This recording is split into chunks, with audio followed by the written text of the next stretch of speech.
Throw the slack, you fucking moron!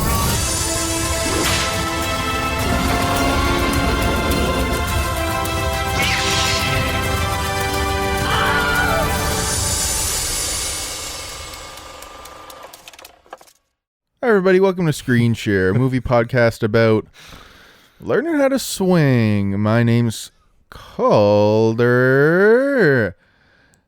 with my co-host Adam.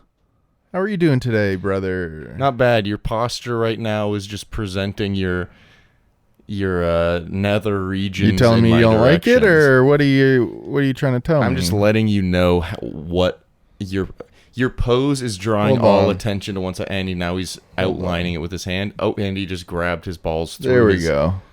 Now I fluffed it up. I'm Adam. Hi. So, Spider-Man Into the Spider-Verse. Is this a movie or not? I think so. Okay. I think it is. I've seen it, so it must be. That's actually true. Now, this is an interesting movie. Why did I pick this movie? Nice question. Thank you. I picked this movie because Adam goes, please, we gotta do animated movies on the podcast. Please. And I'm like, okay. Yeah. And then he makes me pick a couple for this month, and what do I pick? This is a horrible explanation. I think I've lost my mind. I don't know why I was talking like that. And you've been doing it for like a full minute or so. That's pretty impressive. Anyway, Spider-Man Into the Spider-Verse. Yeah. 2019 film, right? That was 2019? Fuck, I don't know. I didn't write it down. Pretty sure it's 2019.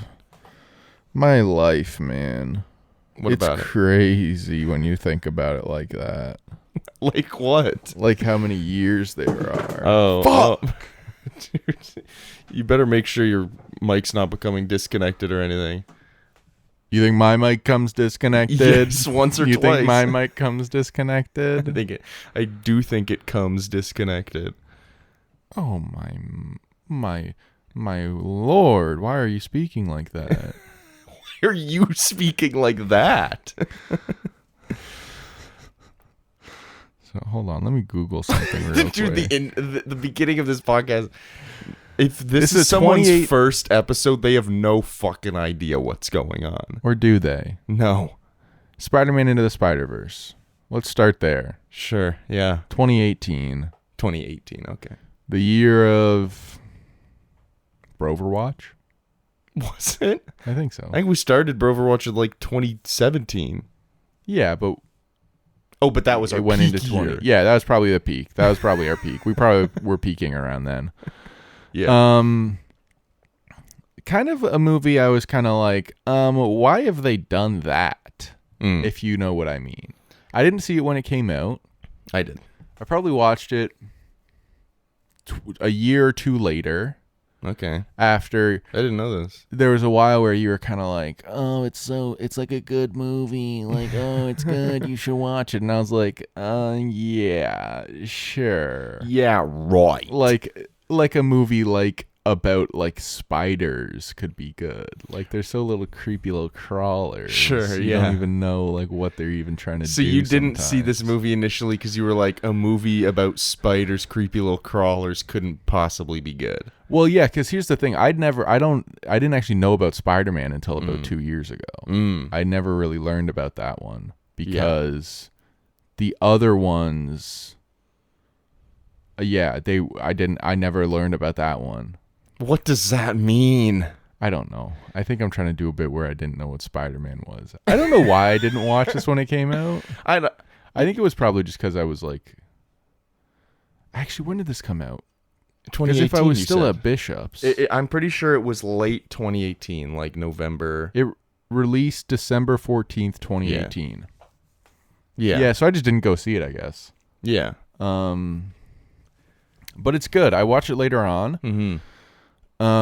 Well, it and kind I was of blown away by the animation. Yeah. Yeah. Well, it came out around, it kind of hit two birds with one stone in my mind. Murder where like them. It came out right when like Marvel was like, because when was Endgame? Like 2018? 2019. 2019? Yeah. So Infinity War had already come out. Oh, yeah, it came out in between Infinity War and Endgame, didn't yes. it? So it was literally at the peak of, like, Marvel is the biggest thing. All the superhero stuff that goes on is MCU. Mm-hmm. And, like, it had kind of resulted in, like... Because before the MCU, sometimes movies would just be made about Marvel stuff. And, like, same with like the DC, Daredevil like, movie. they just make stuff. But then all Yeah. of a sudden it had to all be in the same universe or whatever. Yeah. So this kind of came out and was like, oh, no, we're doing a different thing. But then also, animation had kind of become stagnant a bit. Where American, at least. Yeah, at least American animation, where it was like there weren't really any 2D movies at all coming out. It was all 3D CGI movies. And they were mostly all Pixar kind of and Pixar Disney. style. Yeah. Yeah. So it kind of knocked both of those like trends off by being like it's our own thing, and also animation wise, it's our own thing. Yeah. Like there wasn't anything really like it. And previous. it's by the guys who, well, not technically. I don't know. They're producers, Lord and Miller. But they directed this one, didn't they? No. Oh. It was Bob Perschetti, Peter Ramsey, and Rodney Rothman. But then Phil Lord helped write the screenplay and did the story.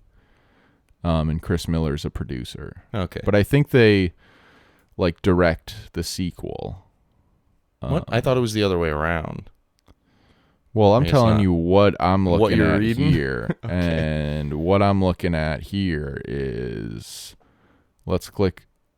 Oh, yeah. So they also got 3 new directors. Kemp Powers, who co-directed Soul. Pixar Correct. film. Yeah. Cool. But Well, they that's for wrote the it. second one you're talking about. Yeah. Yeah. Yeah. Well, because I remember being a little bit concerned that they got new directors for the sequel, and then I watched the sequel and I was like, it's totally fine. Like you Better don't. or worse? Which one do you like? It's tough. I think both of us have only seen the sequel once. I've seen it twice. Although one of them was at the very front row, furthest to the right seat. Was it good? No, Yeah. the angle was horrible. I found the sequel visually to be a little illegible at times. Illegible. Where there was just like so much going on, so many colors bleeding, so many like streaks and things happening, where I was kind of like having a hard time focusing. The first time I saw the first movie, I kind of felt the same a little bit. Where it's Yeah. like, wow, this looks beautiful. Sometimes I don't know what to look at. Yeah. And that I did kind of have that with the sequel as well. I'm sure if I watched the sequel again, it would. I think there's also just so better. many more art styles mixing in that one that it's hard to like process. Like every Spider-Man's a different art style basically. Mm-hmm.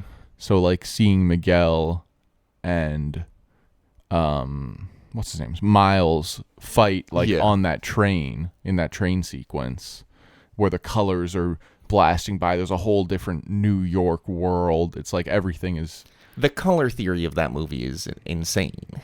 yeah, literally like I looked at the colors and I was like, yeah, but that the hell was that? What? He just lit a lighter and held it to me and he said, "You're dead soon." Did you? I'd like to ask the listener if they heard me say "you're dead soon." Whispered it. Oh, who's that? My mouth is right by the mic. They would have heard. Oh, it's Be Real time. Oh, How about you get real, stinker? all right. I'll get real. You keep talking about. But I only saw the sequel once. I'll probably watch it again whenever it comes to like. I'm pretty sure it's on Netflix. streaming services already. I don't think it's on. No, it should be on Netflix. It's on rental. It's just not on streaming. Oh, I thought I'm it was not on gonna like rent it. Prime.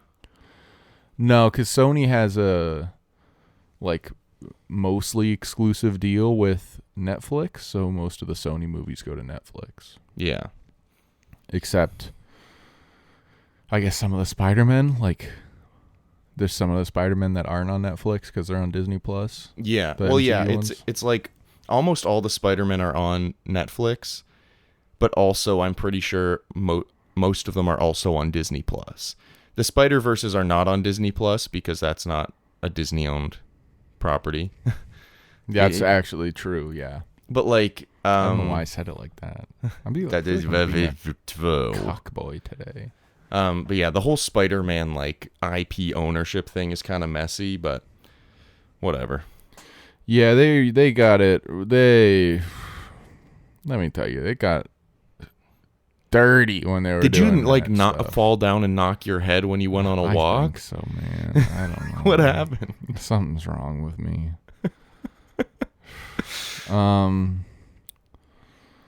So they wrote this movie. Goodness me. Wow. So they wrote this movie. So I think this is the first Miles Morales in film, Yes. correct? Yeah. Technically, I mean, he'd been in shows and comics before, like animated shows and comics Yeah. before, obviously. And I think the first Spider-Man PS4 game came out before this movie did. I think. I can look that up for you. It might have been the same year, honestly. Well, actually, I played that game late, so we'll see. But Because technically he wasn't swinging around in that game, but he's in it. but he is in it. Spider-Man PS4 came out September 7th, 2018. So like a couple months before. Yeah. So Miles Morales really burst onto the scene. For sure. And he was kind of, I remember people not liking his initial comics run because it's kind of this, like in wrestling, when they try to make a new star, it takes a while for them to like actually happen while the company's pushing them and the fans are kind of like, we don't like this guy all that much. Well, like I feel like even if it's a good character, a lot of the time it can feel forced. Like that they're convincing you to like a character, and it's like, well, until the character actually does something that makes me like them, I'm not gonna like them. Yeah. And I think I some get people that. felt a little weird about it because the writer, Brian Michael Bendis, is a pretty famous comics writer. But it's just a weird sort of character for him to take on. And it's based on things in his life. Like, I believe he's got, like, either adopted children. I think they might be adopted. I didn't do enough research for this. But, like, he sort of based Miles around his kids and, like, their experiences. So it's a very, like, personal thing. But also when you're reading a comic, it's kind of like you want to forget about the world sometimes. So I think it just takes a while for comic characters to, like, get over where it's like, Yeah. okay, it's not just, like, me learning, like, oh, his parents and whoever died and all that stuff. Yeah. But I read that initial Miles comic, and it's basically, it's a lot of the stuff in this movie, like a lot of the origin in Just this without movie. the multiverse stuff. Yeah. Cool. And it's a pretty good comic, honestly. But I should read I it. just remember Miles being, like, a tough character for them to get over. Whereas now, I think he's, like, very well liked and very well hyped up. Like, I hope Spider-Man 4 with Tom Holland has Miles Morales. in Maybe. it. Yeah. But yeah, I don't know. I feel like one thing though is Miles, I feel like specifically benefits a lot from like audio visual like type of storytelling. Like especially in this movie, music is such like a big part of like getting his vibe across. Yeah. Like the soundtrack of this movie's just awesome. I just listened to the album of It's this movie. probably one of the soundtrack all biggest time. soundtracks for a movie since, like, Black Panther. And the second And like one wasn't all as original big either. tracks. Yeah. Yeah. The second one wasn't very big at all. No, I haven't gone and listened to it. I'm sure that it has like similar level, but like I don't know. Just it feels like almost every single track on the soundtrack is a hit, and it kind of is. It just gets the Miles Morales vibe across. Kind of in the games as well. They do a pretty good job at that, like getting music as like a part of it, which is maybe not why the Miles comic didn't like initially go over well. But It's just hard to start a new comic Yeah. character. Especially when it's like, he's going to be Spider-Man. yeah. But I It's mean like doing the comic, yeah, they've got to like slowly convince you to like the character. I feel like it's much easier to get people on board with Miles as a character in a film format.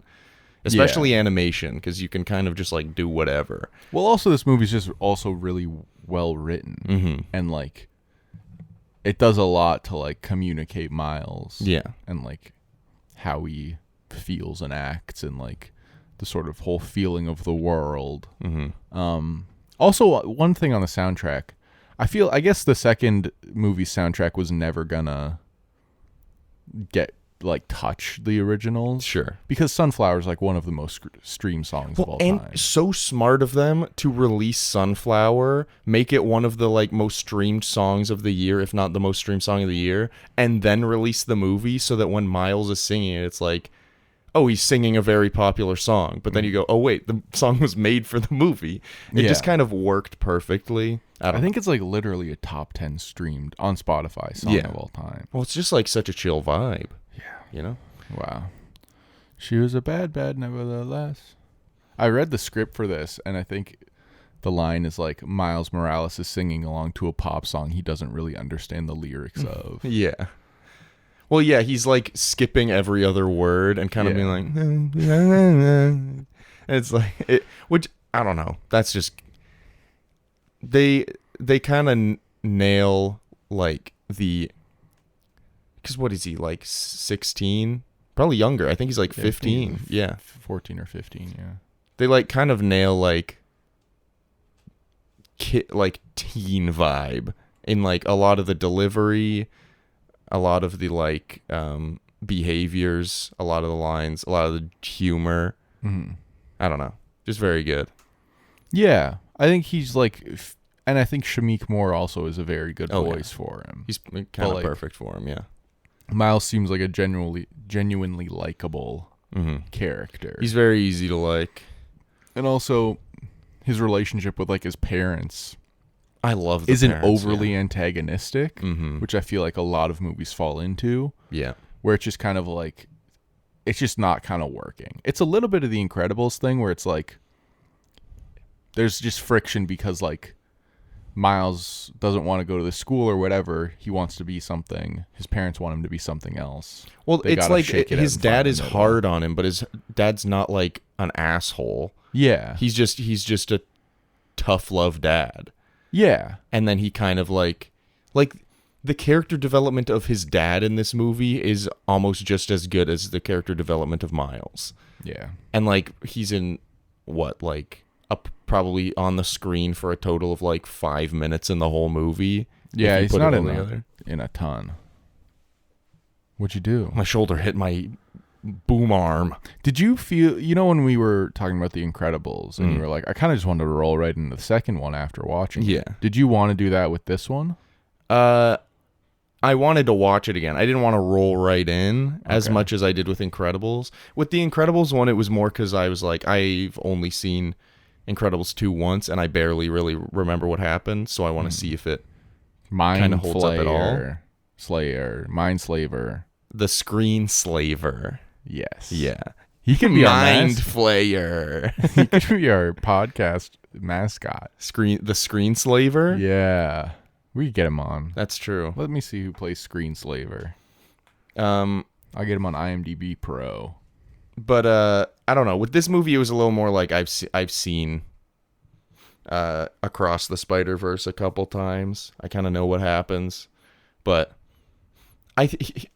going back to the question you asked of like which of the two movies I like better, I think that this movie, the first movie, has a little bit more like charm because it's it's the first movie. I feel like that's true with a lot of things. It's like the Harry Potter thing. It's low stakes. It's like... Yeah, Philosopher's Stone's not my favorite Harry Potter movie, but like... It's charming, or it's not nice, best. and it's sweet. And it's like... It's like it has something the others don't, even if it's not the best one. Yeah. And that's, I think, the same here. I think Across the Spider-Verse, in almost every aspect, just kind of improved. I don't know. I think that, like... I don't know. I'd have to watch it again. I honestly think they're pretty equal. Because I remember, like, before watching it, all the stuff I was seeing online was like, Across the Spider-Verse is 500 times better than the original. And it's I feel like they're pretty equal as well. I think Across the Spider-Verse is long. Across the Spider-Verse is long, right? Yeah, it's pretty long. I think it's like almost 240 or something. It's like 2.5, almost 3 hours, right? I think it might just be 2.5. Yeah. Also Catherine Keener, she's playing the Screenslaver. I'll get her on IMDb Pro. I'll get her on the pod. Okay, sounds good. We'll probably have to do some dog shit movies though, but I'll get her. And we'll just have her sit quietly with her own mic. Yeah, and then tell once her in a kind of while like go Screenslaver. Yeah. And then I'll be like, talk if you need to, but I'd prefer if you didn't really. Yeah. You know? Like that or kind of thing. We'll introduce her at the top of the show, and then she won't say anything.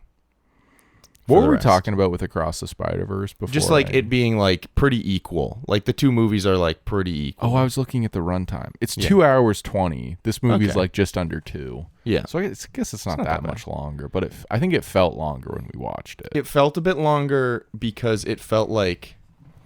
Well, you know why I think it felt longer? The last like half hour of the movie feels like setup.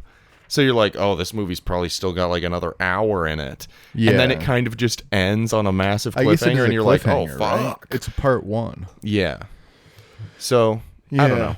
I think that they're honestly both pretty equal. Yeah, I think they're pretty equal. Yeah, which is honestly kind of what you want. Yeah. But what you really want is to get that Oscar, which I think this one did. Across the Spider-Verse did, yeah. Or no, sorry, Into the Spider-Verse did. Across the Spider-Verse will certainly be nominated and might win, honestly.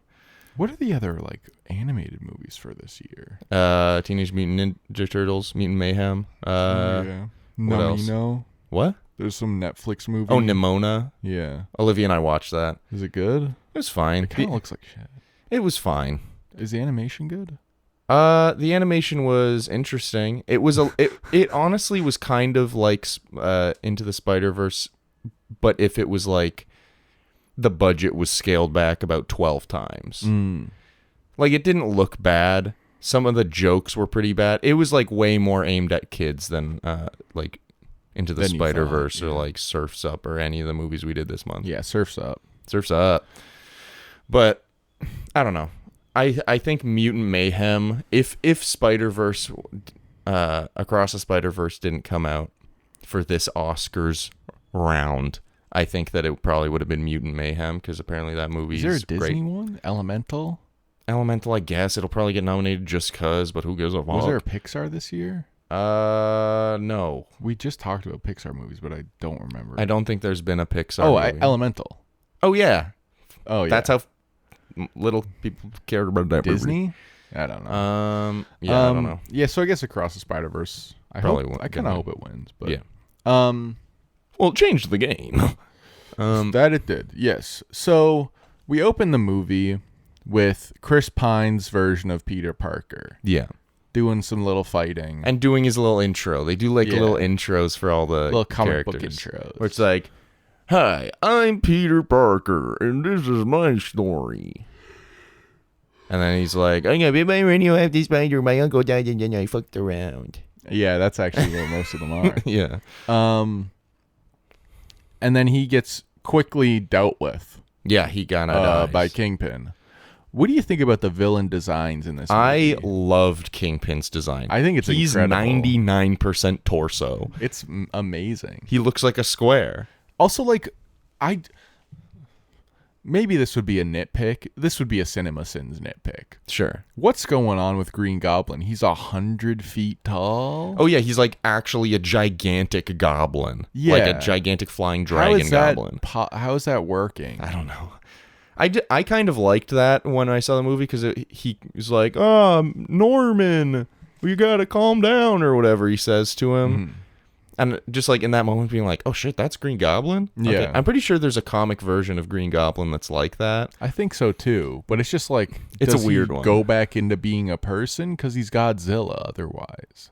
I don't know. Well, he dies, so he's literally gets... Does he die in this movie? Yeah. He's like crushed by all the rubble because he's like shoving Spider-Man into the collider, which blows it up, and then he gets crushed. And Kingpin's like, "Stop! I didn't think of that as his death." Yeah, he's dead. Well, because like Miles is looking for Spider-Man's body, but then he sees Green Goblin's like big green hand sticking out of rubble.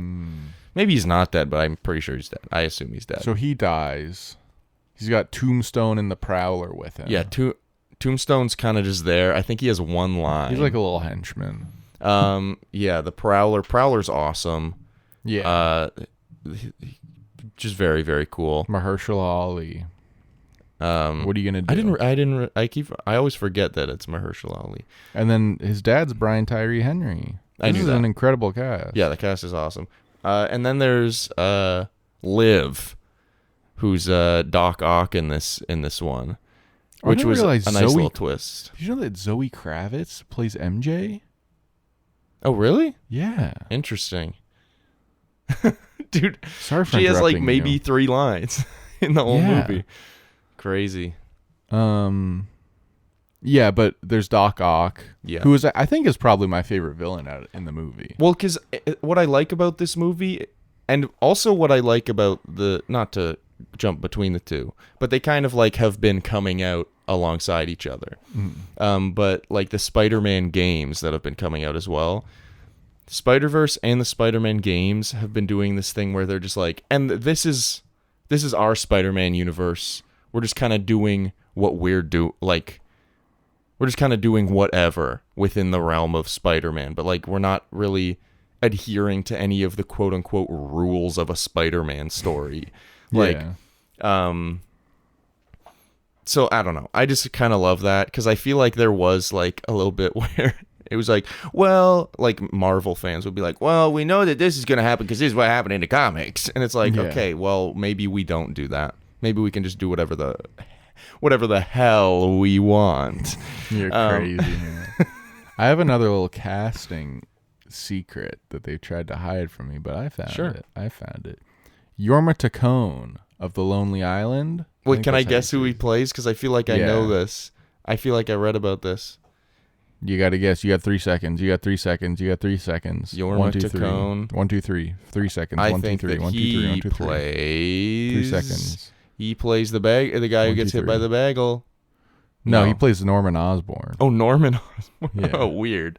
Okay, sure. And no, because he wouldn't play Bagel Guy, because Bagel Guy turns out to be the Spot from Across the Spider-Verse. Oh, right. Justin Long. No, was it Justin Long? Justin Schwartzman. Just right. Same guy. Justin Long is apparently a pervert. Is he? Yeah. Well, what are you gonna do? It's not be a pervert, I guess. Yeah, that's the answer to that probably question. That one. Yeah. So Miles is now the sole Spider-Man in the world. Yeah. He gets, his uncle takes him down to a little subway. He gets bit by a radioactive or interdimensional spider. Well, yeah, because it says the spider says 42 on it, which we learned in Across the Spider-Verse is because that spider is from World 42. Yeah, they label stuff there. Yeah. And I also noticed when Miles is like trying out webbing and stuff, and then he falls down and lands on his butt, breaks the goober. He like hit a sign, yeah. And a bunch of letters and numbers fell on the ground. But in the shot of him lying on the ground, it's a 4 and a 2, so it's 42. There's a lot of little stuff like that. Yeah. Well, another little thing that obviously no one picked up on because they hadn't seen the sequel yet. Spoilers for the sequel. Skip forward a little bit if you don't want to hear it. But when Miles first interacts with Spider-Man, like his universe Spider-Man that dies, and they do the little Spidey sense around their heads. Spider-Man's is blue and red, and then Miles is green and purple, and then it switches to blue and red after a couple seconds, and then Spider-Man's like, whoa, you're like me. Mm-hmm. And that's because, as we learn in the sequel, there's some like Prowler shit going on with Miles, like alternate dimension, whatever. Could be the Prowler. Yeah. So that was kind of like his fate was changed there. And, like, that's something I remember watching Across the Spider-Verse, and then people being like, yo, in the first movie, it's literally been like this. And I'm like, no way it was like that the first time. But it's like, no, this is the kind of, like, franchise planning that should have been in place for the Star Wars sequels. Like, actually knowing literally anything of what's happening. Anyway. Your entire vibe just shifted. I went from excitement to anger very quickly. It's so cool. This is the kind of... Well, it just makes me realize like how much care could be put into something.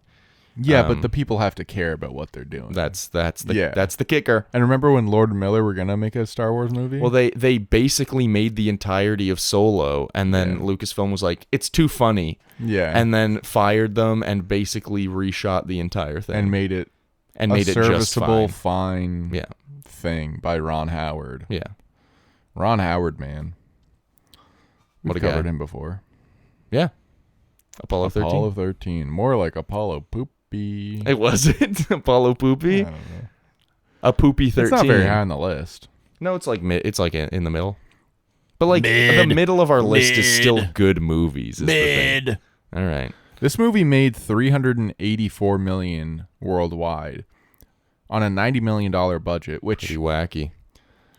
I don't know. I feel like some animation budgets are a little fudged, especially because they don't pay people as well as they should. Yeah. And they Where it's overwork like- them a little bit, maybe. Yeah, like this movie feels like much more expensive. It was than $90 probably million. closer to like 120 Because wasn't million. Surf's Up expensive?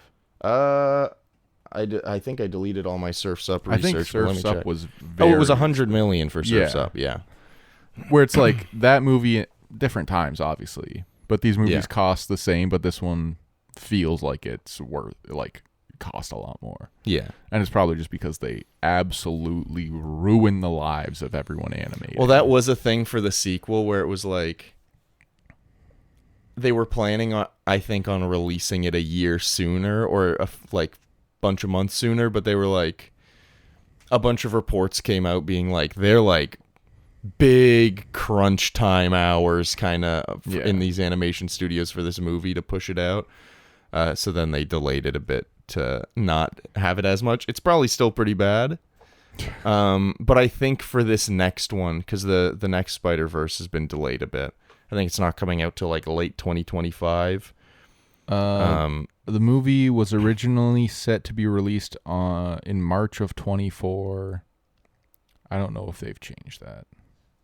I'm gonna try and figure it out because I was wondering this, like when the new release date was gonna be. Yeah, I think it's probably going to be 2025 because I think the writer's strike pushed them back a bit, and then I think also they got some pretty big criticism for pushing crunch time hours on their animators. So it was 24 March, and now it's not got a date.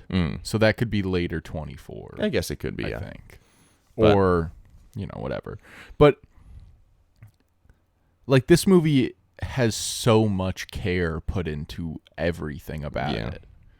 Which is kind of why, like, I don't know. You can tell, though. It, like, oozes Yeah. out of the movie. Like, every shot feels, like, intentional or interesting. Yeah. There are tiny details in everything. I mean, a classic one people talk about is, like, when Miles is first swinging, like, learning how to swing with, like, Peter B. Parker. Like, Peter B. Parker is animated on 1s, and Miles is animated on 2s, I think. Yeah. Where it's, like, the frame rate of his movement is slightly slower than Peter's because he's more inexperienced. And it's like the logic there is just like they just kind of like I guess if he's more inexperienced, what if we just put him on less frames? And it's like, okay, let's try it. And you don't really compute it or notice it when you're watching, but like you feel the difference. Like, you can kind of feel like, oh, wow, he's not as experienced, but you don't really know why. Yeah. And, like, obviously it's more than just the frame rate that's alluding to that, but I don't know. It's little things like that you don't notice, but are very noticeable. I think there's a lot of things where it's just like, if it feels like you're watching a movie by someone who is intentionally making the movie, it just, you get more confidence. So when it's like, some big director or director can make you feel like, oh wow, they've like put a lot of thought into this. Like this is going to be an intentional story. Then it's kind of like you give it more leeway and it's easier to like give yourself over rather than like a movie where it feels a little less thought out or a little more basic. You're kind of fighting against it. Like it's got to win me over. And this movie wins you over so quickly with every little thing that it does in the start to like, even from like how it does the title sequences and then says it's like comic approved or whatever. And they like it's like silence, but they do a big like impact sound effect when the stamp goes on, because it feels like they're going, and this movie, by the way, guys, like it feels like it's important. It's kind of like the opening of Seven. Yeah. Where like both of us watched that and it's like, that's a cool opening title sequence. And then you're kind of in for the rest of the movie. Yeah. If you can start off with something that like gives the viewer confidence that you're going to make interesting and good decisions later on, it's easier to have them buy in. I forget who it was you were quoting, but I remember one time you mentioned... love quoting people. But I remember one time you mentioned someone who said, like, if a movie's got an interesting and cool, like, opening credit sequence or title sequence, then you probably know you're in for a good movie. Yeah. Because they care enough to make that part interesting. So, like, the rest of the movie probably will be also. Yeah, and then it's like, then the movie can have the slower parts. Where it's like Seven, they can have the apartment scene. Or in this, they can have, like, the Miles. dorm scene, like, through the door. Which I think is one of my favorite scenes in the movie. Because the movie's so fast. And then it just, like, they're able to just slow down because you're watching and you're like... Which the second movie also has moments of, like, with Gwen talking to her dad as well. Or, like... And, like, other moments. Under the water tower, when Gwen and Miles are talking. Yeah, and then Gwen leaves, and then it's Miles and Rio Morales. Yeah. Like, both movies are really good at keeping the pace very steady and keeping it going and not really slowing down. But, like... then taking a I shouldn't have said not really slowing down, because then I'm saying and then slowing down. But I more mean like the slowdowns are not lulls. The slowdowns are like taking a breath and like taking in what is being said and taking in what the characters are feeling and then moving on. And then it can kind of like bring you Ramp back up up. and in, and then you're ready to go again. Yeah. You know? So good. And the guy who did the music for this has done music for a lot of like big movies. He did Across the Spider-Verse. Who was it? What's his name? Daniel Pemberton? Oh, dude, I knew it was someone I recognized. Yeah. I don't know if one of the first things, but one of the first big things he did was he did like all the Little Big Planet music. Really? The Little Big Planet look games. At his video game credits. Like Orb of yeah. Dreamers. Like he did the soundtrack for those games is also just insane. He did Connect Adventures, dude. You ever play Connect Adventures? I never played Connect Adventures. Oh my god, I had Connect. It was wild. Yeah, man. But like, yeah, he's a very talented guy. Him and Ludwig Göransson, I think it is. Yeah, those two are like the two that I think have really been on the come up. There's probably a couple others I'm not thinking of, but yeah, he did this movie. He's also done Enola Holmes. Big. He did like Birds of Prey. In 2020, he did Birds of Prey, Enola Holmes, Trial of the Chicago 7, and some movie called Rising Phoenix. And then in 22, he did The Bad Guys, Brian and Charles. Oh, that's an interesting movie. I've seen some clips from Brian and Charles. It's about some guy with like this body or whatever. See How They Run. My favorite thing you do sometimes is describe something, but the description does not help. It's like about a guy with a body. See How They Run, a Saoirse Ronan mystery movie, Amsterdam, one of the worst movies I've seen. And Enola Holmes too. This isn't a commentary on like whatever. It's just like he's working a lot and making a lot of music. And then he's got Across the Spider-Verse this year and Ferrari. Oh, whoa. Yeah. Cool. But yeah, he did Steve Jobs, The Man from U.N.C.L.E., a ton of movies. And 3 iconic video games. Little Big Planet, Connect Adventures, and Little Big Planet 2. Truly, the music from Little Big Planet and Little Big Planet 2 is like it's awesome. It's great. Yeah. It's so good. So I literally have Orb of Dreamers on my Spotify like songs. Dude, anyway. Connect Adventures, my brother. I got to get a Connect.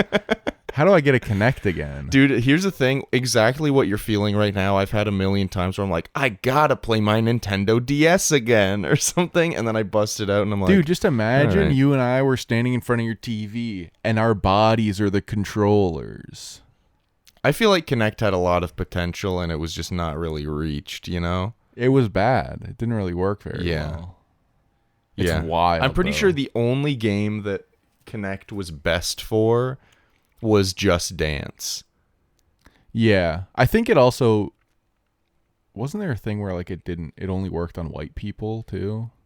I do think that you might be thinking of Nintendo's like Nintendo 3DS had a thing where it would scan your face and make a me based on your face. And that didn't work? It didn't work on anyone. I think that of happens color. like a lot. Yeah. Well, because it's fucking It's just a bunch of white dudes making shit. yeah, and they're like, And they're well, like, it senses my face. Works on Steve. It'll work on anybody. Yeah. Meanwhile, Steve's the palest man you've ever seen in your life. Steve looks like me, Yeah. but a little less attractive. Yeah. Let's not give him too much credit. Oh yeah, Come yeah. on. I didn't realize that Miguel had like a post-credit scene in this movie. Yeah. I guess I never really saw it. Well, because I remember people were like, people in the theater like waited for a post-credit scene. It's kind of just like him talking to, I forget the character's name. To like the AI, right? Yeah, the little AI lady. But it's basically him being like, talking about the wristband thing that like allows him to go through dimensions. And talking about like how they like, I'm pretty sure it's him being like, oh, so it's all working ready to go? And they're like, yep. And then he's like, all right, I'm going to start where it all began. And then he goes back to the Spider-Man pointing at each other cartoon. Yeah. So most people just were like, whoa, Oscar Isaac is in the post-credit scene as a Spider-Man 2099, and they do a little meme, haha. And then it turns out, actually, that's like the beginning of a very, very important plot line for the second film. I always thought the tease for the next one was just the Gwen voice at the end. But yeah. Which is kind of interesting. It doesn't really matter. Some people like become a bit anal about this kind of thing, but like technically the portal opening and Gwen talking to Miles there is like kind of retconned in the second movie, because that exact moment happens but like 2 years later or something. Yeah. But like who cares? Like some people are like, wait a second, so that scene just doesn't even exist anymore? It's like, yeah, okay, oh well. Oops, oh well. Yeah, they gave Chewie a medal. Fucking shoot me in the head. Finally, Chewbacca gets a medal. I wanted to shoot myself when he didn't. I get can't that talk one. about that because we'll talk about it next year. Here's a little Easter egg I noticed. Brian, there's a B. Bendis in Miles' phone. A B. Bendis? Yeah, Brian Michael Bendis. Who's that? The guy who originally wrote Miles, who I talked about like 20 cool. minutes ago. That's a fun little Easter egg. I like little things like that. Yeah, this movie's just packed to the fucking brim with Easter eggs. I noticed a lot more in the second one, actually, about like the 42 things saying 42 around him. What about this? What do you think about the like slight change alternate reality that Miles lives in, where like Chance has a 4 on his hat? Oh, or, yeah. Like, the Weeknd's got a different name and stuff like that. Yeah, because on first glance, you're like, oh, they probably just did that so that they don't get slammed for just like copyright of some kind. But like, I actually never really thought about that until you just said it now, that it's like that kind of contributes to like, no, everything's just a little bit different here. And there's a like cola soda instead of Coca-Cola or something. There's like UDS instead of UPS or something, or SUP, I think, instead of UPS. Well, it kind of works because like every spider person that comes to the like, dude, that's about the 45th time you've highlighted that I said cum. But like when I say it not as cum, but as cum. Just watch your language. Okay. When all the spider people come, each of them like points out that like they were like, and I was in New York, but not my New York. But like all of them kind of mostly look the same. Like some The of them New look a little Yorks? different. Yeah. But it's like they can just tell because there's like little things off. Yeah. Well, I Which is mean, interesting. do they look the same though? Some of them do. I think that Peter Porker's looking different. yeah, Peter than- Porker's looks different, but like Peter B. Parker's doesn't look much different from Miles's. I guess that's fair. And like Gwen's looks a little different just because of like how it's lit. it's and like animated, watercolor. Well, it's water. I noticed in this one, it's like mostly neon. Actually, and then yeah, they that's kind of go to true. watercolor And in then the they go next to one, watercolor in the next one. which I think are kind of the same vibe because it's Dude, similar her colors. fighting But the fucking vulture. in the second movie, Dude, that's insane. sick. We gotta do the second movie at some point. No. Vetoed. I actually put it in the spreadsheet already. Oh, really? Yeah. Hell yeah. Yeah, definitely want to do that one. Man, I just don't know what else is. The movie's just so good.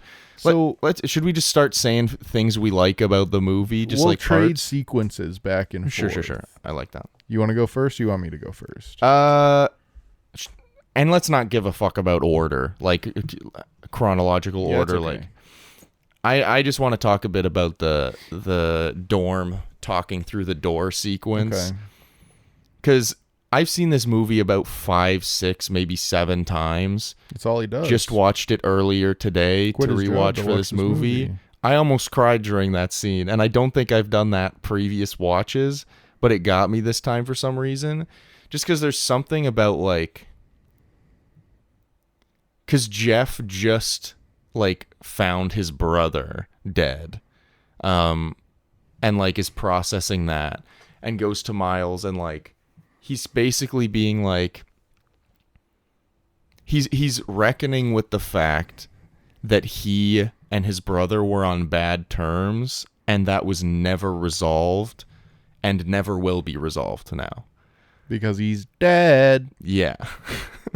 But like something about just that feeling, it's like, man, I never want to feel that ever. To be like, there's something that I could have mended with somebody, but there's literally nothing I can do to do that.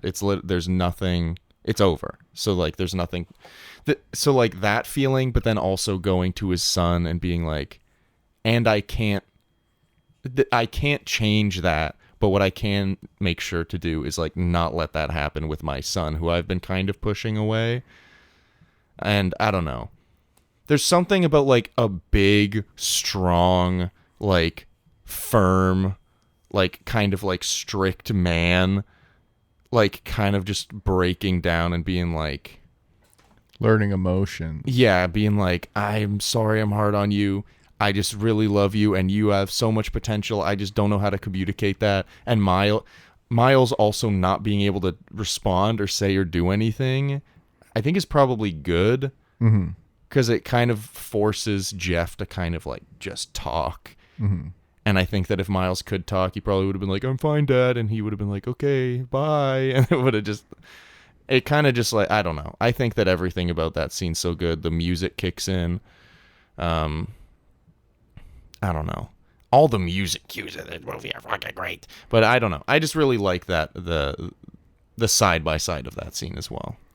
Your turn. Can you give me a tier list of people who you think are gonna die soon, who you want to mend things People with? who I have problems with, who I have Yeah. to mend? Okay.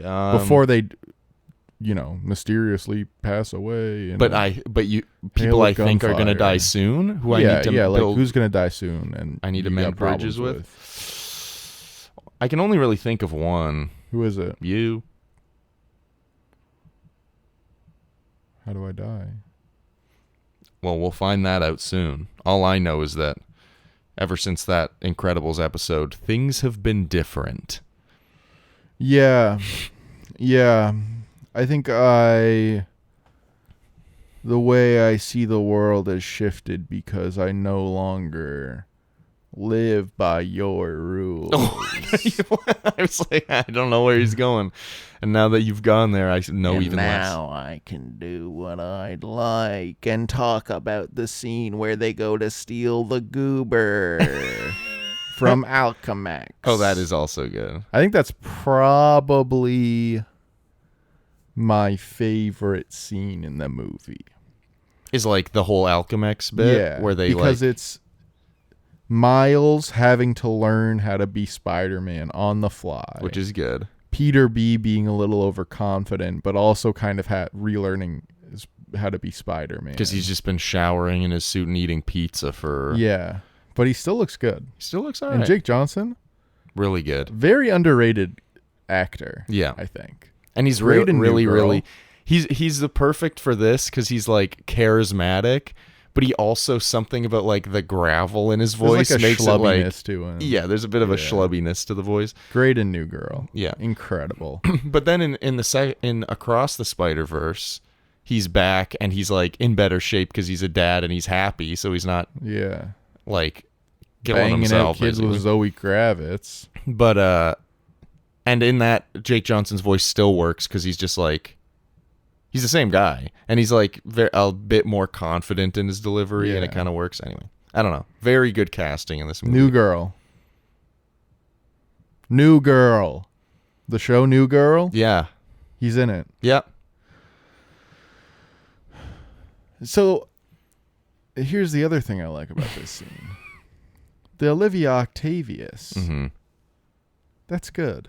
And a very nice little Catherine trick Hahn? reveal as well. Yeah, you're like, Doc Ock can't be a woman. Well, it's not even Doc Ock can't be a woman. It's just like, I don't know who this person is. And then all of a sudden it's Doc Ock and you're But like, oh, shit. They do say Olivia Octavius when he goes into that science class and they're showing her on the projector. Oh, really? Did you notice that? I didn't notice It's that. not- the class Like, I is noticed late. that she was on there. I didn't realize they said her name. I think they say her name. Or like Dr. Octavius or whatever. And then he goes, well, time's relative. And then Gwen's like, so smitten. Gives him a little giggle. You know? Yeah. But Which this maybe... scene, Sorry. Actually. it's okay. My thing's unrelated. Let me yell. Kind of. I'm going to yell. Yep. Yell. In this scene, there's like a great dynamic fight. Mm-hmm. There's Miles trying to run with the computer out of the building and like doing all this crazy shit. The movement of the characters is so fluid and like it's so perfectly planned out where like they get thrown across and then he's dodging and he gets slammed in the window. He's like Peter B's like, I got this, it's okay. And the music's great throughout it. Yeah. I'm going to stop saying the music's great. The music's great in every single scene, so I'm going to stop saying And then it. they go into the cafeteria, get the bagel, obviously. Get the bagel. And I love, number one, that they do the little thing where he gets hit by the bagel. But then number two, that guy's now important. Yeah. Like that becomes something important. My question, because obviously they have a lot of things in this movie that they did knowing what was going to be in the second movie. I'm curious if when they did this, they knew Bagel Guy was going to be the spot. Or if they were just like, we need someone to be the spot. What if we made it the Bagel Guy? I'm curious. I feel like they simply must have planned everything. If they planned 90% of things, they probably planned 100% of things. Is the thing. It's such an impressive like feat. Because there's nothing like that in The Incredibles. No. I guess it's because they were probably told like there is a high likelihood that you will get a sequel, right? Like when they're pitching these things. for the first Spider-Verse. Or yeah, they yeah. came to Sony and pitched them as like, we have a trilogy or like a pair of movies. Maybe the second one got expanded into something else, but like we have a pair of movies we'd like to do with the character of Miles Morales. Or it was probably a thing of like, we have an idea for this movie and we've got like I was going to say the paint job. That's not what I meant. Yeah. We've got You did leave the a paint blueprint. job this morning, though. I did. I cleaned it up, though, so I Yeah. don't know how you knew. But I just know when you do stuff like that. they were probably like, we've connected. got this movie, and we've also got the blueprint for future movies that we will... Because here's the thing. This movie doesn't get a sequel. None of the tie-ins to the sequel take away from the movie at all. No, this one still feels like a satisfying thing. Because then, if you just end it Into the Spider-Verse, you're like, oh, and now like maybe Miles and Gwen have figured out a way to like talk to each other through their dimensions and stuff. And like that's a sweet way for them to go on in your imagination. Yeah. Yeah, it's so great. It's I so think great.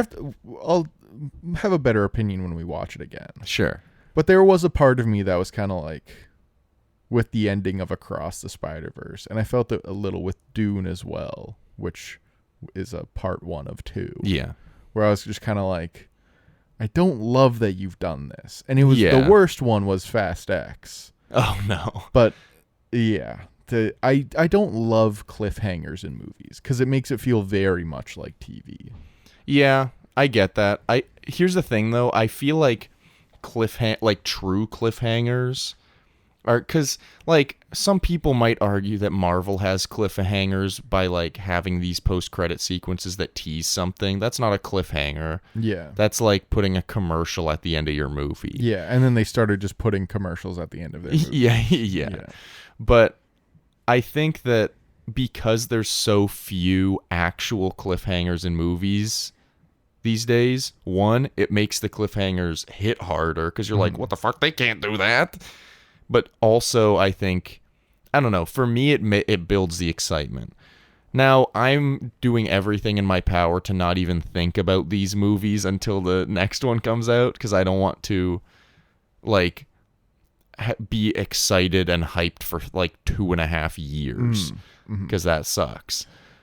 I think the reason why Across the cliffhanger works, and I think the Dune cliffhanger also works, is because it's also a satisfying story for the character. Yeah. But it just like it leaves so much to be like, and now he could be the prowler, or like he's the I'm sorry for the spoilers. He's the prowler in this other universe, in this other life. So that could have been him. Fast X is fucking bad. Can I ask you something? Yeah. I'll only make one guess, and if it's right, you got to tell me. But if it's not, I won't guess anymore.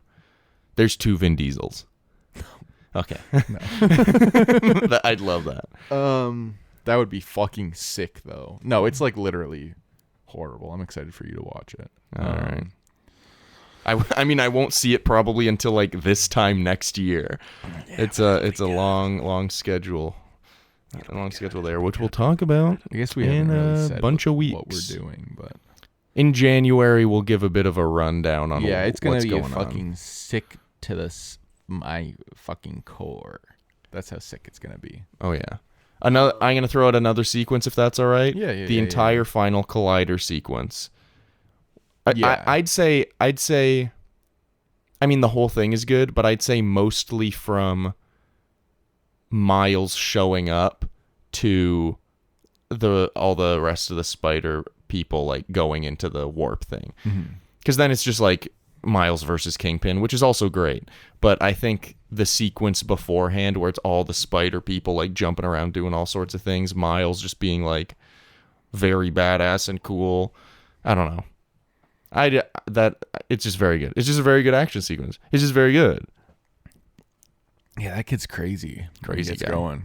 Oh, can I throw out one last sequence? Sure. And then we can move on, or you can say another one. Let's see what yours is. Miles, like finally like getting the confidence, using his like venom powers. I believe they're called, like the electric powers. I think they're called venom powers. But like using that to get out of the webbed up chair, going to Aunt May's, getting his new suit. Like all of the voices going on in his head about like believing in himself and taking a leap. What's up, danger? And so good. And him jumping off the building and the glass smashing. They do the upside down shot. Like that whole sequence up until like him rolling onto the roof and like taking his mask off and smiling. That whole bit is like, to me, that this is gonna sound a little corny. That is like my favorite Spider-Man. Is like, not necessarily Spider-Verse Miles Morales, but like Miles Morales, like with that music, with that movement, with like those themes and sentiments kind of being pushed at the same time. Like, that's my Spider-Man. I kind of get similar vibes from the PS4 games Miles Morales. He's a little bit more like, well, I don't know what's going on. Yeah. But like, I still love him. I don't know. I truly think I've come to realize this in the past like couple months. I've kind of known it, but I haven't really like fully accepted. I think Miles Morales is my favorite superhero of all time. Yeah, I think they really figured out how to like what he Do 'em. is. Yeah. It's like they know what he is. I was trying to do an I think you should leave reference and then I forgot what it was. Well, because I feel like a big thing with Miles that sets him apart from Peter is almost every Peter Parker you see has almost no one in his life. Mm-hmm. Like sometimes he has Aunt May, but most of the time Aunt May dies anyway. Yeah. Sometimes he has MJ or Gwen, but like a lot of the time there's like friction there, or they're the only person he has. And he's also kind of a mopey boy a lot of the time as well. Peter? Yeah. Yeah, a little bit. Well, because his life fucking sucks. Like, if Yeah. we're being honest, like, he keeps a smile on. Like, why doesn't he just get better at doing it? Yeah, man. Yeah. But, like, I don't know. Something about Miles, like, in almost, I mean, story to story, universe to universe, it, like, varies. But for the most part, he's, like, got his family. He's, like, got a network of friends. Like, he has people in his life, and I think that adds an aspect that Peter doesn't have a lot of the time. Because also almost every person Peter does have in his life ends up being a supervillain of some kind. Yeah. So, like, I don't know. Miles kind of just has this, like, heart that I think regular Peter doesn't have. He And I still think has heart, but, like... The Prowler's like a genuinely good villain for yeah. an origin story as well. Oh, yeah. Whereas like I guess Green Goblin is the origin villain for Spider-Man, I guess so. kind of. And then for Andrew Garfield Spider-Man, it's Lizard, which I think is the worst origin villain. Yeah. And then for Tom Holland, it's Vulture. I think Vulture's good. Vulture's good, but the thing is, Spider-Man had also been Spider-Man for a while in the Yeah. MCU Spider-Man, so we don't really know. I guess his original origin villain is actually Captain America because of the way that they fight in one of those ones. Well, here's the thing. I don't even know if I'd say Prowler is his origin villain. I feel like Kingpin is.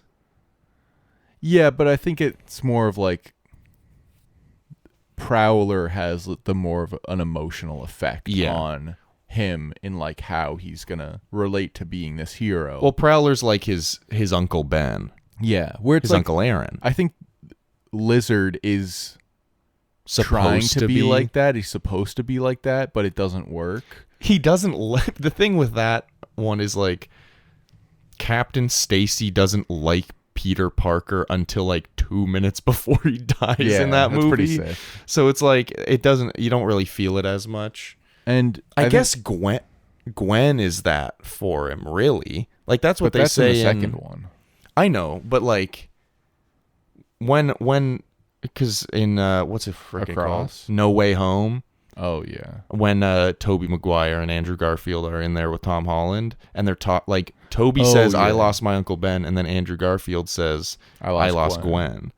Yeah, I think that's supposed to be his canon event if we're going by Across the Spider-Verse phrasing. Sure. But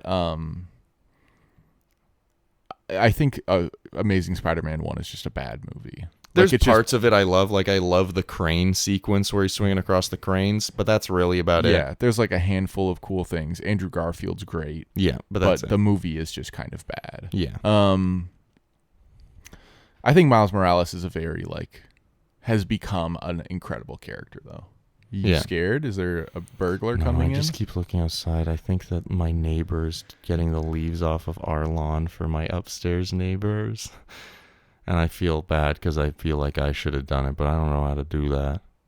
All right, man. I could figure it out. Burn them or something. I don't know. But I learned something that like you should leave the leaves on your lawn because it's like really, really good for the earth to leave the leaves to decompose.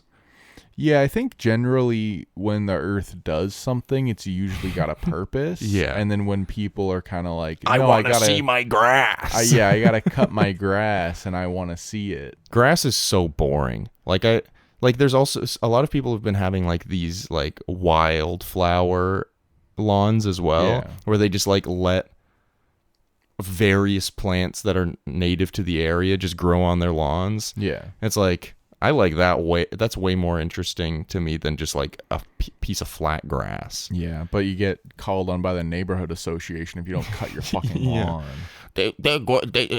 I Sorry? need my neighbor's grass to be flat just like If mine. my neighbor's grass isn't good, my house is gonna be worth just a bucket of shit. Hey, I don't mean to start nothing, but I noticed you painted your front door blue. That does not match the vibe of my neighborhood. You've got to paint it a different color or I'm gonna lose my fucking mind. Wow. And there he is. Do you have anything else before I get into like a couple questions, a handful of questions? One thing I do want to say about the humor in this movie, I guess this movie is still pretty recent, so like fast forward like 5 years from now, we'll see. But like rewatching it today, almost all of the jokes still hold up. And I feel like a lot of the time, especially in like movies that are kind of aimed at kids, humor, like it becomes irrelevant and like not really funny within like a couple years. Like the staying power of kids' humor is pretty bad. But like, I don't know, all of the jokes in this movie kind of like stand up. I still laughed. I still chuckled. Olivia did as well. Yeah. Like Peter Porker has a lot of great lines. Well, that's a fucking that's a Spider-Man noir, Nicolas Cage, Yeah. insane. Perfect casting, so good. Penny Parker's also great. But like Spider-Man the noir other being one? like, sometimes I like to light a match and let it burn down to my fingertips just to feel anything. I was like, what? Yeah, I don't know. What? The humor just holds up a lot. I like it when they're escaping Alchemex and Peter Parker's like, I got good news. We don't need the monitor, and throws the monitor away. Because like, I remember watching with some of our friends, and like when they took it, some of them being like, why is he taking the monitor? He doesn't even need the monitor. And it's like, then he throws the monitor away, and they're like, okay, I knew that. Because all these PC nerds are like, Yeah. anyway, but I don't know. I thought that was funny. I liked No monitors. I liked Kingpin's delivery when he sees Miles at the beginning and sees him run away, and he turns around and then he just goes, "Kill that guy." Just like kill that And then guy. Prowler just do the Prowler music. Just the sound effect of the or whatever. I can't even do it, but it's Yeah, I don't think a human making that noise. I think it's probably a cat. sounds like an elephant or I something. think it's probably a cat, most likely. Can I be honest? Yeah. When I was in school for radio broadcasting, we had to do a. I'm just gonna quickly close this window. Actually, Wow, Adam over here getting his yard blown out by another man. so when I was in school for radio broadcasting, we had to do a like a Foley project where we had to create. There weren't really many parameters for the assignment. It was kind of just like make something, some sort of scene, like with fully audio that you put together from things you record in the real world. And it was like, that sounds awesome. I was really excited for it. And I basically did this thing where it was way better with headphones. They played it in the class, they played it over speakers, and I was like, it's way better with headphones. But You really get in it.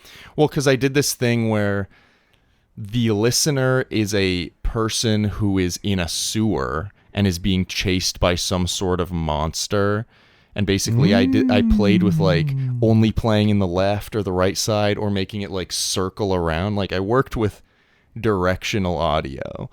And then I used stirring of mac and cheese for when the thing eventually gets the guy and kills him and stabs him and his like guts are pouring out or something. Macaroni in a But pot. I recorded my broken bathroom fan that was really loud, and then I like pitched it down, slowed it down, and then added like some EQ to it, and it kind of sounded like the Prowler sound. Ooh.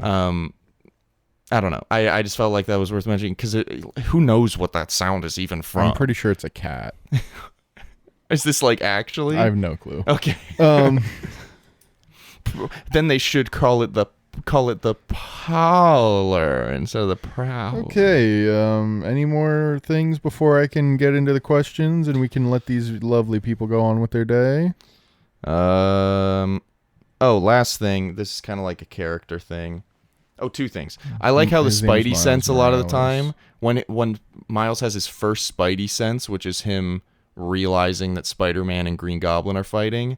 It's just a shot of him, and it's absolute quiet, and then big text comes up that says "Look out," and then he moves. I don't know. The way they do spider sense in these movies is very I love fun. that it's little comic bubbles, little Yeah. comic text boxes that Yeah. his thoughts are coming out of. Well, it's even little things like there's a point where he's hanging out with Uncle Aaron, and Uncle Aaron laughs like he does a "ha" kind of thing, and they just have like 3 little comic lines near his mouth just to emphasize the laugh.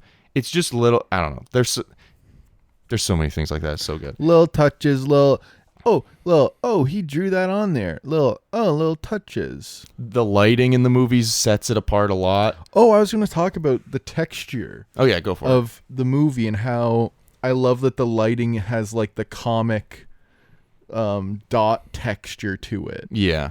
Because it just gives it so much more depth and gives it like a lot of style, where it's like if you took that out, the movie would just feel so plain. Like there are so many things that give the movie text and depth and Texture. texture and depthsture. There you That's go. the Sure, one. that's the word you were Yeah. looking for. Well, there's also something cool about, because the lighting with like the cell shaded like comic dot style is like not how things would be lit if it was just like regular 3D like models. But like something about it just gives it so much more punch, because a lot of the time, instead of like the light hitting someone's shoulder and it like slowly cascading over around their shoulder and it being like kind of bright, it's like on the edge, it's like stark white, and then it kind of like fades out into like the way that it works is so much more interesting than. And a I lot of also other noticed, remember you mentioned in The Incredibles how like there's a scene in The Incredibles where the windows look horrible. things. Yeah. There's after he like is told by the spider people Yeah. that he's not going to help them and he's in his chair. The windows, like his dorm looks onto like a bit of a city. skyline. Yeah, yeah. But the windows at that point are just like an orange and white gradient, and they like completely take it out. And usually you'd be like, he was looking through the windows there. Yeah. But it sets the mood so well to have it just be this kind of abstract color Yeah. instead of the actual background, or like the background with the sunset. And it's just like, They come up with creative and artistic ways to kind of like cover parts up rather than just like covering it up and you being like, oh, they clearly didn't want to animate that. but it also doesn't feel like a cover up too. Exactly. It feels like this is just the best thing for the scene because it pulls all the focus into the room and onto Miles. Yeah. Yeah. Yeah. Last thing, and then we're going to your things. I really like, there's so many moments where 2 characters will have a moment and then it'll cut to another character reacting to those 2 characters having a moment. Like there's a moment where Gwen and Miles are talking on the bus, and they just like, Miles is like, well, if you ever want a friend, I'm sure I could like make room in like, I'm sure I could make room for another friend. And Gwen's like, I'll let you know. And then it cuts to Peter B. Parker lying down in the seat behind them, kind of smiling because he's like, I love hearing these kids connect. And then there's another one later.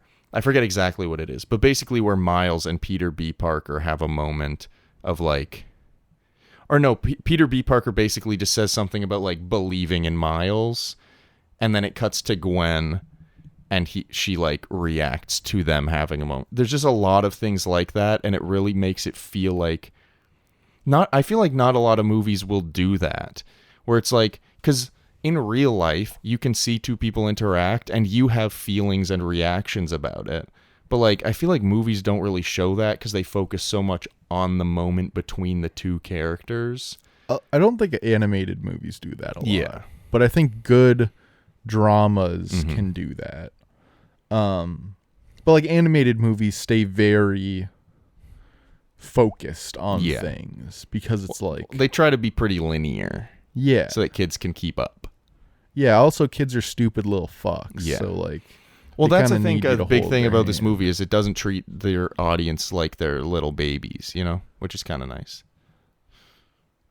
Are we going to talk about Shamik Moore's lack of riz? What, with Haley Steinfeld? Yeah. Have you seen those clips? Yeah. I find it funny. I find it funny. It's a little bit sad, maybe a tiny bit cringe. But here's the thing about cringe. I saw a thing recently where like a new like mantra people are having is to be cringe is to be free. That's interesting. And like I think to an extent, I think cringe has kind of changed its definition over the past few years. But I don't know. It's kind of I think it's just kind of funny. I think it's funny. that this like He's like, "Oh yeah, working across from a woman as beautiful as this." And she's like, "Haha." it's like this like handsome, successful actor Yeah. is still kind of just like awkward around women. Yeah. I just find that funny. It's very funny. And it also like kind of plays into like it makes it kind feel of Miles like, and Gwen. yeah. It's kind of the exact same. You're kind of like, yeah, Miles is a little awkward. Maybe he's like the perfect guy to play Miles. Yeah. But I don't think they won't cast him as Miles in the live action. No. But like He's been pushed. He's like 30 something. he's too old. Yeah. But like They need a kid.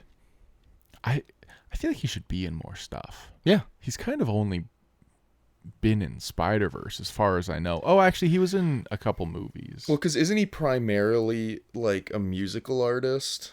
I'm pretty sure. Is he? I think so. I think primarily he does music stuff. Oh, he's got a studio album that released in 20. It doesn't have a lot of songs here on the Wikipedia. Oh, well, maybe not. He was in the Wu-Tang Clan show, or still is. He was in the Get Down, some other show. I guess he's been in stuff. But his last two movie credits are Spider-Verse. Yeah. And also Samaritan with oh wait, no, sorry, I lied. There was some sort of I don't know what the fuck's happening right now. So his last movie credits are Across the Spider-Verse, then Samaritan with Sly Stallone. You seen any ads for this where he's like a superhero? Sly Stallone. Sylvester Stallone. Why'd you call him Sly? Yeah, we're just like that. I did see that he has a documentary coming out called Sly. Then a movie called About him. Cutthroat City. Gonna be honest, couldn't care less about all these random IMDb credits. A movie called Let It Snow, which I watched and was kind of bad. It's like an anthology-ish Christmas rom-com with Shameik Moore and a couple other people. I think right. one of them was on Austin and Ally, and then Spider-Verse. So like he just doesn't really do a lot of Yeah. movies, or maybe he's just not getting cast as in good roles. I also think that I he's don't like know. kind of perfect for Miles, but I'm not sure where else I'd put him. You know what I mean? That makes a lot of sense. All right. I'm done with my things if you've got questions. What's your Spider-Verse look like? Like What's the style? world? Yeah. Oh, the style. That's a great question. Covered in grease. Covered in grease? Yeah, shit everywhere. Is that yours or No, this is yours. I'm helping you. I'm trying to give you like some ideas. What like style do I really like? Maybe a stop motion world. If we're talking like Interesting. Spider-Verse animation. Like the Lego stop motion one they show in Across the Spider-Verse? That which was made by a child. Yeah. Which is so cool. I love that. And my favorite thing about that is Miguel O'Hara being like, "Thanks, Peter. You're one of our best." And it's like little Lego Spider-Man is like one of the best agents that this multiverse society has. I just love that. But I don't know. Yeah, maybe like a stop motion style. Maybe like Yeah. I don't know. That would just be interesting. What would I want it to be? I think Incredible style. Yeah. I feel like that's a cop out. But I mean, like that would that still kind be of cool. like sort of futuristic 60s, but also in world. the yeah. The older decades. and like I like the colors Mm-hmm. and like the way people are built in that. Mhm. And Oh so yeah, I know probably you that. like the way people are built in that. Yeah. Bob. Just feel like you could Big chunky man. feel like you could give it to me. Interesting. In terms of a hug, like a good hug. He'd probably crush you Like a toothpick. as he says. I'd crush him back. Favorite iteration of Spider-Man? Live action, video game, comic if you got that. Or It's definitely whatever. a Miles Morales. It's TV show. It's a tough debate whether it's Spider-Verse Miles or Spider-Man game Miles. It's tough. It's a toss-up between them, honestly. They're pretty close in my mind. I probably give the slight edge to Spider-Verse Miles. Mm-hmm. I think he's gotten a bit more. Actually, I don't know. Because they, for the games, they did Spider-Man, where Miles is in it, but he doesn't really do anything. And then they did the Miles Morales game, which was like a shorter game. And now he's in Spider-Man 2, which I haven't finished. But I really like him in the Miles Morales game a lot. I might go with him. I don't know. It's honestly pretty tied between the two Miles. But I think that's fair. yeah. I think there's an argument for me to say iteration of Spider-Man could be Garfield. Yeah? I like him a lot. He's my favorite Peter, I think. I think Actually, my favorite Peter is video game yeah. Peter. Video game Peter's also great. But like, I love Andrew Garfield Peter. I like Peter B as well. Peter B is good. I like the way, like the sort of, we don't see Spider-Man in that zone a lot because they keep on restarting. Yeah. Well, that's part of why I like video game Peter a lot as well, is because he's an older Spider-Man. Yeah. Like we usually only see him between the age of like 16 and 26. Like yeah. Or something maybe like that. 26. Yeah. So yeah, with Peter B and with Peter Parker in the video game, it's really nice to see like him mature. Yeah. Even with the Chris Pine Spider-Man at the beginning. He died like 26 or something. Yeah, he right? died 26, but I mean like to see him, Chris Pine Spider-Man was Spider-Man like at his peak. Oh yeah. Which is interesting to see. Whereas like Peter B Parker is like him obviously in a kind valley. In a valley, yeah. Any predictions for Across the Spider-Verse Part 2? I know this might not be the exact thing, so maybe, but anything you'd like to see, maybe any world you'd like to go to. I'm excited to see the sort of like what happens in like where we left off, or like how it all actually ties. Yeah, and his like the fact that he's like drawn to being the Prowler, maybe generally in the world. How he deals with that. Yeah. That is really interesting. I feel like they'll probably do something like Miles is like, wait, am I destined to be the Prowler? Mm-hmm. And like me being Spider-Man is a mistake. But then I think he might like discover other multiverse. Because right now he's the only multiverse Miles that exists. Almost every Spider-Man that they see in like the Spider-Verse world is like Peter Parker or some iteration of Peter Parker. The only ones that aren't are like Spider-Woman, Gwen, Miguel O'Hara, and Peter Porker, I guess. The punk guy. Oh, Spider-Punk, yeah. Yeah, because his name's like Hobby or something. Yeah, Hobby. He's British. But like there's no other Miles, though. No, but like everyone else I think is Peter, like PP something, right? Yeah. Like, I don't know what the... But like, I think that he like will Penny be Parker. like, I'm the only Miles here. Clearly this was a mistake. I'm supposed to be Prowler. But I think it would be interesting. I don't know if they'll do this, but I wouldn't be surprised if they like had him introduced to other Miles from other multiverses. And that's kind of him being like, oh no, like kind of the theme of the second movie bleeding into the third would be like, I write my own story kind of deal. I'm the Shakespeare of my life. But the main thing I want is just to see like more Spider-Verses, like more designs. Like you were saying earlier, the Vulture at the beginning of Across the Spider-Verse is just like, yeah, I hope they should whack. like come up with some crazy shit. Yeah. And I'm really excited because it seems like Gwen is kind of putting together a band of Spider-Men and women, Spider people, because he's got I forget the character's name. It's like Pravatar Parker. Yeah. Yeah. I definitely, it's I don't not think exactly that's how you say that. his name, but I don't know But how you say his name. like, I don't know. They've got him. They have, I think, Penny Parker again. I'm not sure. Yeah, though. but she's got a new suit. Yeah. I don't think Spider-Man Noir was back though. I don't know. No. We'll see, but like Yeah. I'm excited to just have like a band of Spider people going to save Miles. The great part about the cliffhanger though, as we were talking about before, is that I don't know what is next. Like Yeah. I don't know what is to come. But I'm excited. Is there another property you'd like to see get the Spider-Verse treatment? To frame this question a little bit, I feel like TMNT kind of got the Spider-Verse treatment. Yeah, which is apparently really good. I honestly, and you're probably going to hate this answer, have been wanting Star Wars for a while to just fully commit to doing an animated film. They did the animated Clone Wars film, but it was just a bunch of episodes of the show slapped together to make a movie length so that they could more easily promote the show. Like, that's what it was.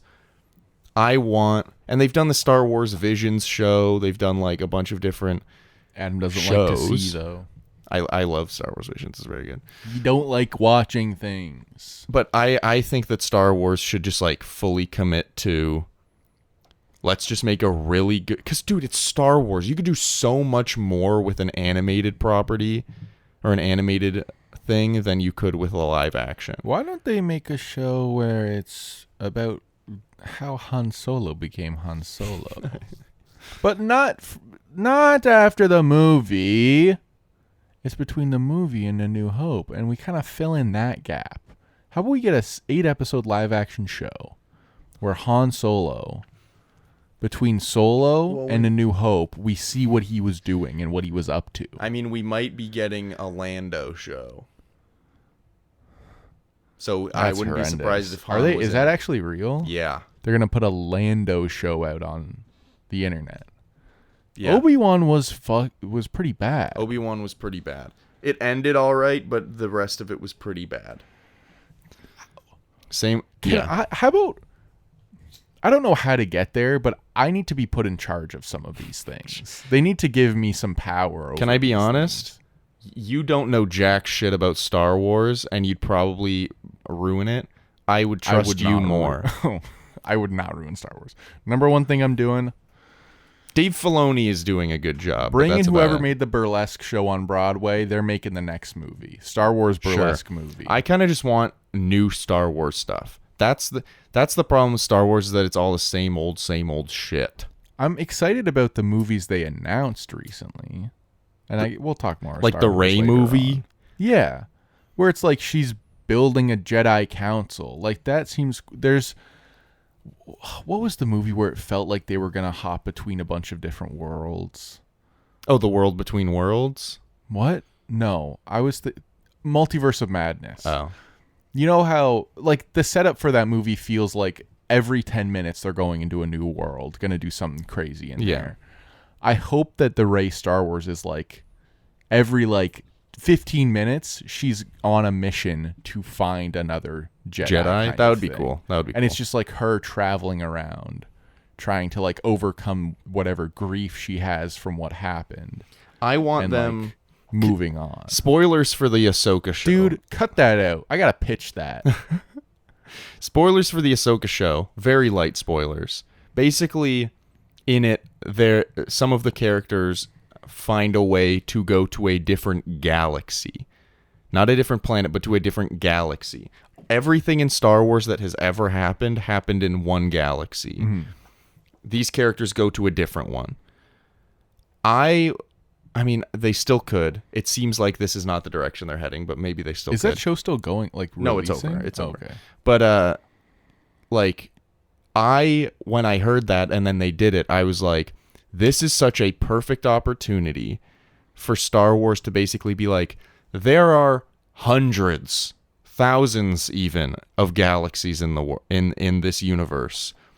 So people who want to make Star Wars content, make whatever the fuck you want, and we'll just say it happened in a different galaxy. Yeah. Because the problem that Star Wars has right now is like small universe syndrome, where everything that happens, every character has been affected by it or is connected to it. There's Or, like 18 strands connected to every single element of every show. and everything is related to the same Yeah. stuff. Yeah, everything, and every character's got to be in every show and every all this.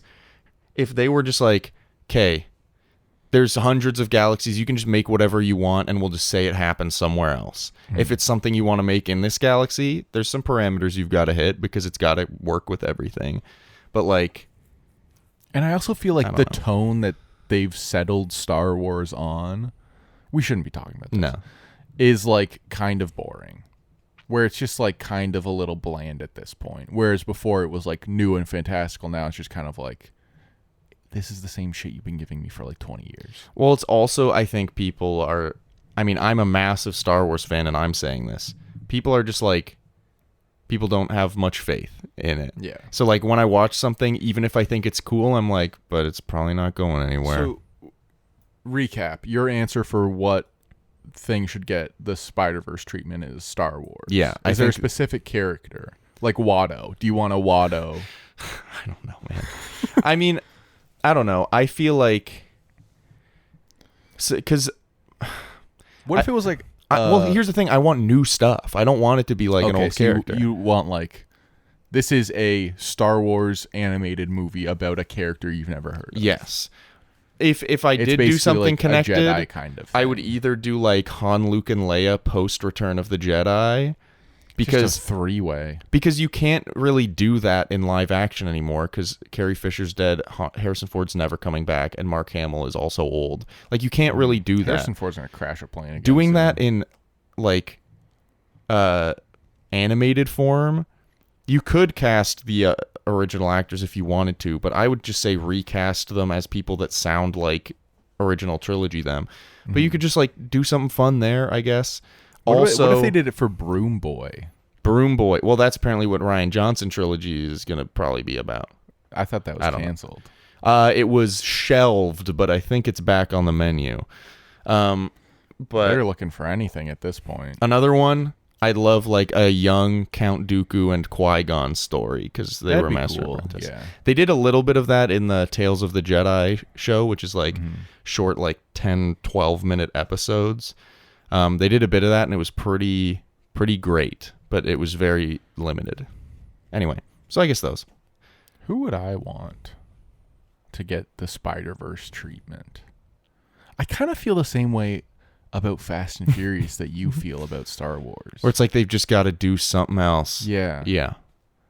And like, I think racing could be such a dynamic thing in animation, Yeah. where it's like the way they make it could be so dynamic. Mhm. They do have an animated Fast and Furious TV show called Spy Racers, I think, on Netflix. There's like 300 episodes. Jeez. It's like one of these kids shows that they just fucking crank out. Yeah. So maybe not that. I'm trying to think of like things that I really care about that I think could, or like characters. Like an old IP. Yeah. Like maybe a Batman movie in this kind of Yeah, style. that would be could cool. cool. I mean, look at the Prowler in this movie. There's a Yeah. lot of shots that are very Batman-esque.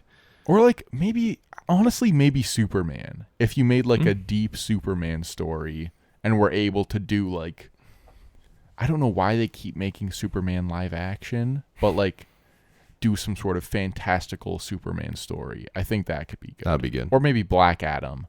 Yeah, I think he probably deserves it. Yeah, he definitely deserves that. Honestly, Blue Beetle would also be Oh, a great... dude, I have a fucking answer. Bionicle.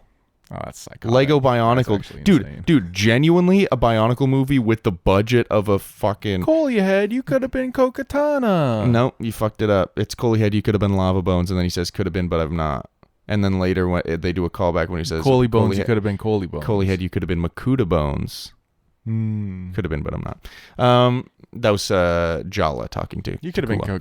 Kamuka Bones. But dude, because Bionicle's got such deep lore, if they just got a budget for an insane... Lego would Give him never do it. 200 mil. Lego would never do it because Lego wants to wipe any acknowledgement of Bionicle from What about existence. Bakugan? You lost me. Adam Driver. That's a good question. Who could Adam Driver play in this? A part of me almost said Kingpin, but like I think Kingpin's so good as Liev is. Schreiber? Was that Liev I Schreiber? think so. I'm like 80% sure. I also just like to say names. So Maybe Tombstone, I guess. Like, yeah, I'm trying to look at the character list here. there's not really like Peter Parker Noir. He could probably Original do Parker Noir, like the okay. Chris Pine Parker. Wilson Fisk. Adam Driver just doesn't match the Spider-Man vibe. Yeah, he doesn't really match the aesthetic. Maybe Noir. Maybe Noir, but I'm gonna go with Tombstone. Okay. Give him one line. Yeah, Seems like a bit of a cop-out, but it's okay. it's fine. I think I'm going to go with Noir. Oh yeah. Do you want to sing Sunflower? In the sunflower, Now, do you want me to type into the document? No, I'll do it. I could type in the document. If I'd you prefer want. it if one of us did, and I've got Hold it up. on. What'd you just do? Typed in the document. Dude, you're fucking up the document. Yeah. Let me tell you where I think we should put this. Okay, yeah, you go Oh, ahead. fuck. Oh. What? I'm just thinking about it. Isn't Trying it to figure out hard? The list. It's very hard. I think we put it at number 4. Number 4, Yeah. above Incredies, Yeah. under Bookie. What do you think? How does that feel? Just off rip. Let me know how that feels. Just rip it off. Rip off the Because Band-Aid. this is truly one of the best animated films, I think, that exists. Certainly of the past like 10 years. What are some other options? Spirited Away. Spirited Away for sure. I think Incredibles is in there. Ratatouille, Up. Wall-E, I think. There's probably some other ones that we don't know. Like Paprika is probably one. Princess Ghost in the Mononoke. Shell. There's probably a lot of other anime movies that we are considering. Also stop motion ones, but Yeah. But I think this is one is for sure is one of the movies best that changed animated the game. This is for sure the best animated American movie of the century, I think. I think that's fair to say. Possibly. Like from 2000 up to Possibly. Because like what are the other options? Incredibles. We just tried to list them. Yeah. I just don't want to make a blanket statement like that. But it does deserve to be very high up. You want this? You want a little bit of this? What is that? You want a little bit of this? He's just grabbing a blanket and wiggling it. I don't know what that means. Blanket statement. Blanket statement. Got his ass. Ooh, he's got a unicorn on the back of his shirt. I would say it goes That's a little Easter egg. I would say it goes above Incredibles. It's even for me, and this is a bold statement for me, it's even a debate whether it goes above Booksmart, but I don't think so. I don't think so either. That was my central debate where I was like, is Booksmart, brother? I feel like anyone older than us would look at this list and be like, what the fuck is Booksmart doing up there? Really? I don't think anyone who's seen Booksmart would be surprised that Booksmart's so I think high. a lot of people would. Really? Yeah. Okay, well, maybe. But hey, this is our list. This is ours, and This is objective. it's mostly subjective. There's a little bit of objective I think it in started there, a bit of objective, and then it became subjective as we get to, what is this, 5th? I mean, I think a lot of the 49, fun of it, 49. because if we were just like, 48. I didn't really like this movie, but if we look at how the world sees it, it's just going to be a boring list that people have seen a million times. You kind of want it to be a bit subjective. Yeah, and that's it for this episode. Okay. Spider-Man Into the Spider-Verse surprisingly did well on the list. It's at number 4, between Booksmart at number 3 and Incredibles at number 5. Next week, we've got The Iron Giant. The Iron Giant. Directed by Brad Bird. Old as fuck. It is old. Yeah, it's surprising, huh? Yeah. One of those movies that everyone seems to like, but I've never seen. Yeah. I'm excited for you to watch it, truly. I'll try to keep my eyes open. Anyway. If you liked it,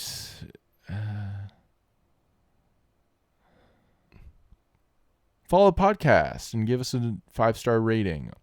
We did get our ass blasted on Apple Podcasts. We got our ass blasted? We have a 1-star rating on Apple Podcasts. From who? Just one person. Why would you do? Why would anyone do that? Who? I didn't think anyone listened to this podcast that aren't people we know. Yeah. So someone either, listened and they hated it. Either someone we don't know listened and hated it, in which case we got to address that. Or someone we know listened and thought it would be a little funny and silly to do a little 1-star review, in which case we got to address that. We got to address that. We got to figure out who that is, and we got to talk to them about it. Who in our life uses Apple Podcasts? My partner. We'll dig into that next episode.